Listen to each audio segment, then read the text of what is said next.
Olá, sou a Fernanda Gonçalves, advogada e professora, e nesse vídeo eu quero abordar um tema extremamente atual, acerca do crime de epidemia. Epidemia é considerado crime no ordenamento jurídico brasileiro? Antes de respondermos a esta indagação, necessário se faz realizar uma diferenciação do que é epidemia, pandemia e endemia. As diferenças básicas são: a epidemia é uma doença que surge rapidamente em certo lugar e acomete uma grande quantidade de pessoas de forma simultânea. Por sua vez, a pandemia ocorre quando diversos países são atingidos por uma mesma doença. Nesse caso, ocorre uma disseminação em diversos pontos mundiais. Nós podemos citar como exemplo a gripe espanhola, o HIV e o Covid-19 causado pelo coronavírus. Já por seu turno, a endemia é uma doença que persiste em determinado lugar, afetando somente a população local, mas de forma constante. Podemos citar como exemplo a febre amarela em algumas regiões do Brasil.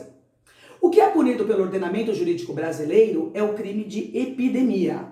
A sua previsão legal repousa no artigo 267 do Código Penal, que estabelece causar epidemia mediante a propagação de germes patogênicos. A pena é de reclusão de 10 a 15 anos. O parágrafo 1º estabelece: se do fato resulta a morte, a pena é aplicada em dobro. E o parágrafo 2º, no caso de culpa, a pena é de detenção de 1 a 2 anos ou, se resulta a morte, de 2 a 4 anos.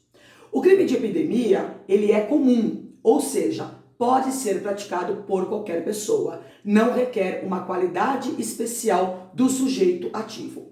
Nesse caso, o autor do crime, ele produz ou provoca uma epidemia espalhando o germe patogênico, seja uma bactéria, um protozoário ou um vírus. Um agente patogênico, também chamado de agente infeccioso ou etiológico animado, é um organismo capaz de produzir doenças infecciosas aos seus hospedeiros, sempre que esteja em circunstâncias favoráveis, inclusive do meio ambiente. Este crime está previsto no capítulo 3, que é dos crimes contra a saúde pública, do título 8º, que é dos crimes contra a incolumidade pública, do Código Penal. O que significa dizer que a objetividade jurídica deste crime, o bem jurídico que é protegido pela norma penal, é a saúde pública, é a saúde da coletividade em geral. O crime, ele é de ação livre, admitindo todos os meios de execução, inclusive a omissão. E ele também é material, ele exige a produção do resultado naturalístico. O crime estará consumado com a geração da doença atingindo várias pessoas ao mesmo tempo.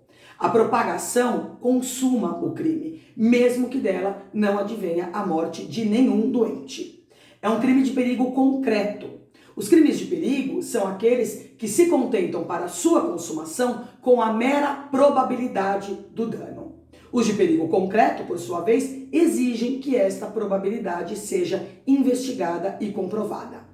Dessa forma, utilizando um tema absolutamente atual e que está preocupando toda a sociedade, se um infectado pelo vírus Covid-19 fizer uma festa com o intuito de espalhar a doença aos seus convidados, ou ainda, sabendo que está infectado, mantiver seus empregados domésticos no interior de sua residência, responderá pelo crime de epidemia consumado se ocorrer a transmissão. Ou, na forma tentada, se a transmissão não ocorrer, por exemplo, quando a autoridade sanitária tiver conhecimento de que alguém está infectado e adota medidas eficazes impedindo a transmissão para outras pessoas. Mas eu peço que vocês tenham cuidado com uma situação.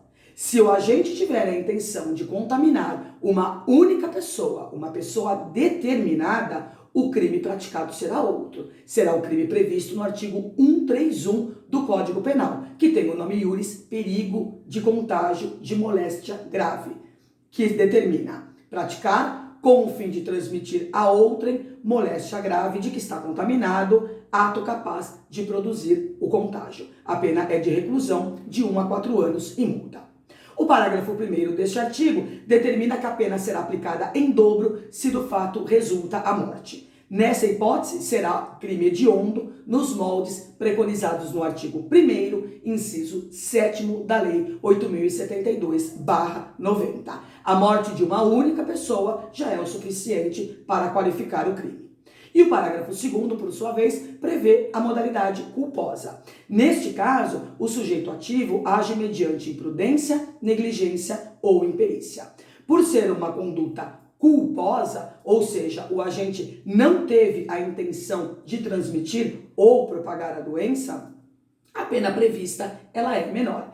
Inclusive, a modalidade culposa prevista na primeira parte deste parágrafo 2º é uma infração penal de menor potencial ofensivo, autorizando a aplicação da Lei 9.099. O crime é de ação penal pública incondicionada.